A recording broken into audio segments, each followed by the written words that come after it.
तीसरा मॉडल आता है डायरेक्ट सेलिंग का मॉडल।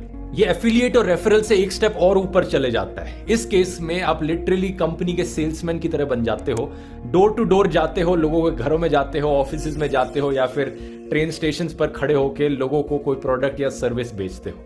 इसमें भी अपने आप में कुछ गलत नहीं है। छोटे बिजनेसेस और छोटी कंपनीज के लिए ये एक बहुत अच्छा ऑप्शन रहता है, क्योंकि उन्हें ज्यादा पैसे नहीं खर्च करने पड़ते एडवर्टाइजिंग और मार्केटिंग या ब्रांडिंग पर। लेकिन बड़ी बड़ी कंपनीज भी ये करती हैं, जैसे कि यूरेका फॉर्ब्स जो एक्वा गार्ड के पीछे कंपनी है, उनकी 10,000 से ज्यादा डायरेक्ट सेलर्स की एक डायरेक्ट सेल्स फोर्स है। और टप्परवेयर, ऑलमोस्ट हर किसी के घर में जो प्लास्टिक के टप्परवेयर के डब्बे रखे होते हैं, वो कंपनी भी डायरेक्ट सेलिंग के मेथड का ही इस्तेमाल करती है। इस केस में भी यहां पर एक जेन्युइन प्रोडक्ट या सर्विस है जिसकी अपने आप में वैल्यू है। फिर आती है नेटवर्क मार्केटिंग। डायरेक्ट सेलर से एक स्टेप और आगे चले जाओ। अब डायरेक्ट सेलर बनके ना सिर्फ किसी दूसरे प्रोडक्ट या सर्विस को बेचने लग रहे हो, बल्कि अपने नीचे और डायरेक्ट सेलर्स को भी रिक्रूट करने लग रहे हो। एक नेटवर्क सा बना रहे हो आप अपना। लेकिन इमेजिन करो अब कोई प्रोडक्ट या सर्विस ही ना हो बेचने के लिए। प्रोडक्ट या सर्विस की जगह एक मेंबरशिप बेची जाए, एक ऐसी मेंबरशिप जिसका हिस्सा बनने के लिए आपको पैसे देने पड़ते हैं और आपको कहा जाता है आप इस मेंबरशिप को जाकर और लोगों को बेचो, उन्हें भी पैसे देने पड़ेंगे, आपको उससे कुछ कमीशन मिल जाएगा। ये चीज सही में एक स्कैम है और इलीगल भी है। दिसंबर 1978 में इंडियन पार्लियामेंट ने एक एक्ट पास किया था, the price cheats and the money circulation schemes banning act. इस कानून ने इस मेंबरशिप वाले सिस्टम पर बैन लगाया कि आप नेटवर्क मार्केटिंग के जरिए ऐसी मेंबरशिप्स नहीं बेच सकते।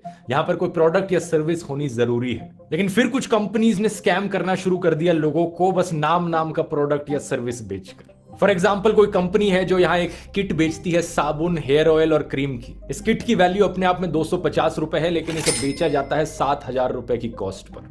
या फिर कोई कंपनी है जो मल्टीविटामिन टैबलेट्स बेचती है, जिसका प्राइस अपने आप में 500 रुपए है, लेकिन बेचा जाता है 10,000 रुपए के दाम पर। कोई इतने हाई दाम पर इन प्रोडक्ट्स को क्यों खरीदेगा? क्योंकि वो प्रोडक्ट नहीं खरीद रहे, वो एक्चुअली में मेंबरशिप खरीद रहे हैं इस पिरामिड स्कीम की। यही चीज है मल्टी लेवल मार्केटिंग, जिसका इस्तेमाल कई फ्रॉड कंपनीज करती हैं। सबसे ज्यादा फायदा ऊपर बैठे हुए लोगों को होता है, नीचे जो नेटवर्क में जुड़ते हुए लोग आते हैं उनका कमीशन कम होता रहता है, और सबसे बॉटम वाले लोग सबसे ज्यादा पैसा लगा देते हैं इन फर्जी प्रोडक्ट्स को खरीदने में। कमीशन से सबसे ज्यादा फायदा जिसे मिलता है वो टॉप पर बैठे हुए लोगों को मिलता है। इन्हीं चीजों को अवॉइड करने के लिए सरकार 2013 में नए रूल्स लेकर आई थी, और 2016 में भी मिनिस्ट्री ऑफ कंज्यूमर अफेयर्स ने एक एडवाइजरी रिलीज करी थी डायरेक्ट सेलिंग पर। आगे चलकर 2021 में सरकार और नए रूल्स लेकर आई, consumer protection direct selling rules 2021, और सभी डायरेक्ट सेलिंग कंपनीज को कहा गया कि इन रूल्स को फॉलो करना जरूरी है।